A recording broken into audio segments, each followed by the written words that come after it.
Tahukah saudara bahwa program yang akan Anda saksikan itu bisa ada karena dukungan dari setiap donasi pemirsa seperti Anda. Dan itu memampukan kami Pijar TV untuk bisa menyiarkan program-program ini sampai ke seluruh pelosok Indonesia. Hanya karena donasi Anda, kami sampai hari ini bisa memberkati begitu banyak orang dan mereka bisa belajar bagaimana mengenal Tuhan dengan lebih baik. Saat ini ada cara unik untuk Anda bisa mensupport apa yang dilakukan oleh Pijar TV dengan klik tombol thanks dan Anda bisa mengirimkan super thanks. Dan dengan cara tersebut, Anda sebetulnya sedang mendukung kami untuk kami bisa memproduksi program-program baru yang memberkati lebih banyak orang. Pijar TV, salam terang bagi Indonesia.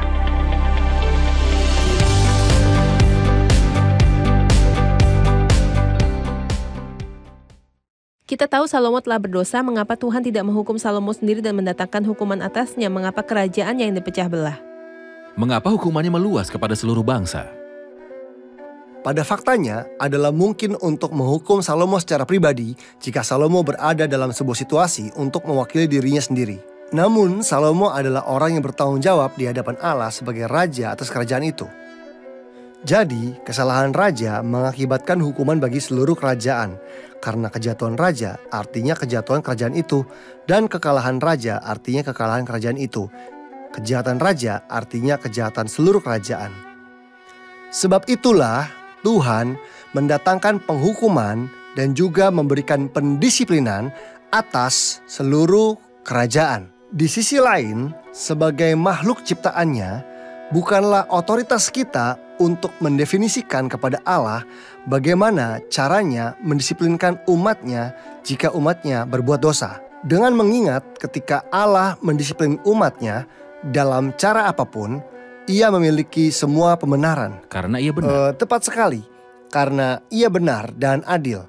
Ia memiliki semua pembenaran untuk meyakinkan siapapun bahwa tindakan Allah dalam cara ini sepenuhnya dan seluruhnya benar. Apakah Anda ingin mengatakan bahwa dosa Salomo juga menyebar ke seluruh bangsa dan seluruh bangsa hampir berdosa di hadapan Tuhan? Tentu saja, ketika raja berdosa, umatnya mengikuti teladannya. Rakyat pada umumnya mengikuti raja mereka. Sebenarnya mereka mengikuti dia karena dalam ayat 33 ia berkata karena ia telah meninggalkan aku. Ya, dalam ayat 33 karena mereka telah jelas. meninggalkan aku dan sujud menyembah kepada Asitoret Dewi orang Sidon, kepada Kamus Allah orang Moab. Tetapi dan seluruh mereka tidak kerajaan hidup menurut jalan kutujukan dengan melakukan apa yang benar di mataku dan dengan tetap mengikuti segala ketetapan dan peraturanku. Yang memimpin kerajaan itu ke dalam jalan yang salah, sebab itu hukuman jatuh kepada semuanya. Pada akhir pasal 11, Salomo wafat.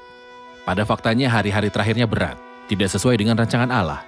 Dalam pasal 12, Rehabeam pergi ke Sikem sehingga mereka menjadikan dia raja di Sikem. Yerobeam mendengar hal ini dan pergi bersama serombongan orang untuk berbicara kepada Rehabeam. Mereka berkata, ayahmu telah memberatkan tanggungan kami, karena itu kami berharap engkau memperlakukan kami dengan cara yang berbeda. Untuk memutuskan, Rehabeam meminta nasihat dari pihak tua-tua dan orang-orang muda. Nasihat manakah yang ia ikuti dan menandakan apakah ini? Faktanya Rehabeam kembali karena mereka mengutus orang kepadanya dan memanggil dia. Jelas bahwa rakyat luar biasa frustasi pada hari terakhir Salomo. Mengapa? Karena kekayaan kerajaan itu akan selalu mengorbankan rakyat. Kekayaan kerajaan artinya lebih banyak pajak yang ditetapkan pada rakyat. Dan makin banyak pajak yang dibebankan pada rakyat, arti itu adalah sebuah kuk yang berat, dan itulah yang sebenarnya terjadi pada zaman Salomo. Rakyat ditekan, ada para tua-tua yang dihormati, jadi Rehabeam, Alkitab berkata, sesudah itu Rehabeam meminta nasihat dari para tua-tua yang selama hidup Salomo mendampingi Salomo ayahnya. Orang-orang ini telah belajar dari hikmat Salomo. Mereka merasakan apa yang rakyat rasakan. Mereka menyarankan padanya apa yang benar menurut perasaan rakyat. Mereka bermintanya untuk berbicara baik kepada rakyat ini. Jika hari ini engkau mau menjadi hamba rakyat, mau mengabdi pada mereka dan menjawab mereka dengan kata-kata yang baik, maka mereka menjadi hamba-hambamu sepanjang waktu. Tetapi ia mengabaikan nasihat yang diberikan para tua-tua itu, lalu ia meminta nasihat kepada orang-orang muda yang sebaya dengan dia dan yang mendampinginya. Lihat sumber hikmat dan pengalaman dari para tua-tua itu dan dari orang-orang muda itu. Mereka adalah teman-teman sebayanya. Orang-orang selalu condong pada ide-ide dari teman-teman dan mengabaikan ide-ide orang lainnya.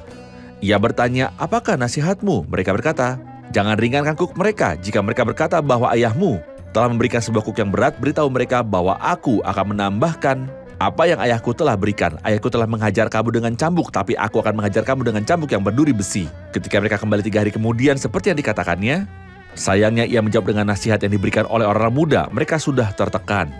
Hasilnya Yerobeamlah yang mendapat semua rakyat itu. Dan berkata, bagian apakah kita dapat daripada Daud? Kita tidak memperoleh warisan dari anak Ishak itu. Mereka meninggalkan Rehabeam dan ke-10 suku bergabung dengan Yerobeam. Rehabeam melarikan diri dan hanya 1 suku tetap bersamanya.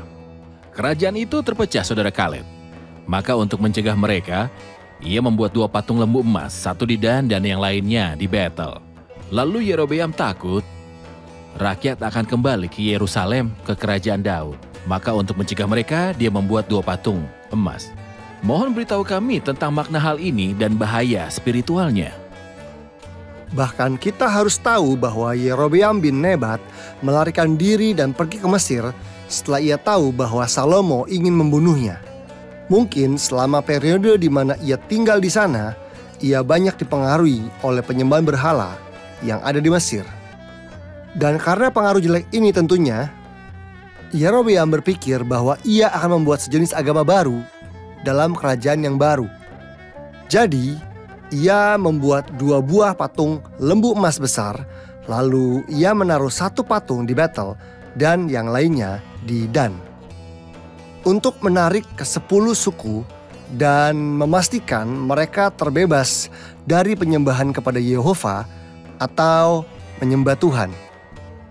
Maka demi membuat tidak seorang pun pergi ke sana, dan membuat hati nurani dan hati mereka terpenuhi dengan berada di tempat yang nyata di mana Allah telah menaruh namanya, yaitu Yerusalem, Bait Suci. Mungkin hati nurani banyak orang akan terpengaruh dan mengundang orang-orang lain untuk kembali ke kerajaan selatan. Jadi Yerobeam menjaga kerajaan itu seperti ini dan membuat suatu sistem penyembahan. Ia tidak hanya membuat 2 patung lembu emas, tetapi ia membuat sebuah sistem agama yang besar. Ia membuat 2 patung lembu, menetapkan hari-hari raya, mentahbiskan imam-imam, yaitu ia membuat suatu sistem yang resmi. Sehingga sistem yang sah ini mempengaruhi mereka tidak hanya secara politik, tetapi juga secara spiritual dan agama. Dan ia mendirikan sebuah mesbah. Ia membuat sebuah mesbah dan mempersembahkan korban-korban. Pada faktanya, hal ini mengingatkan kita tentang agama dan kesesatan yang iblis lakukan untuk membuat orang jauh dari Allah.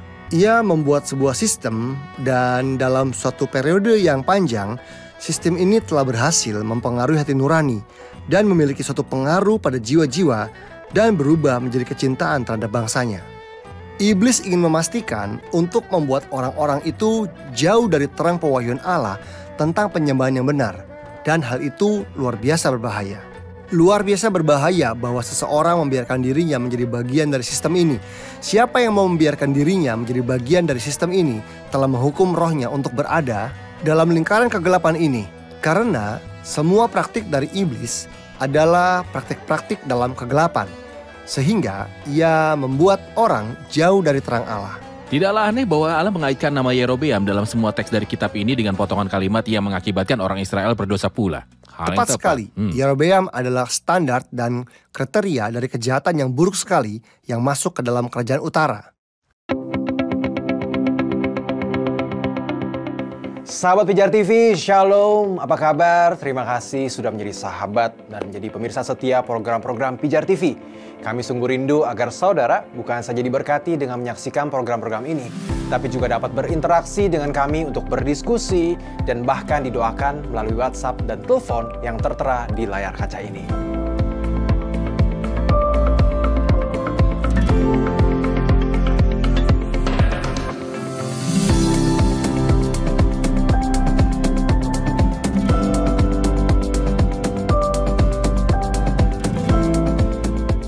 Hubungi kami sekarang melalui WhatsApp. Tim Respon Pijar TV siap untuk melayani saudara. God bless you.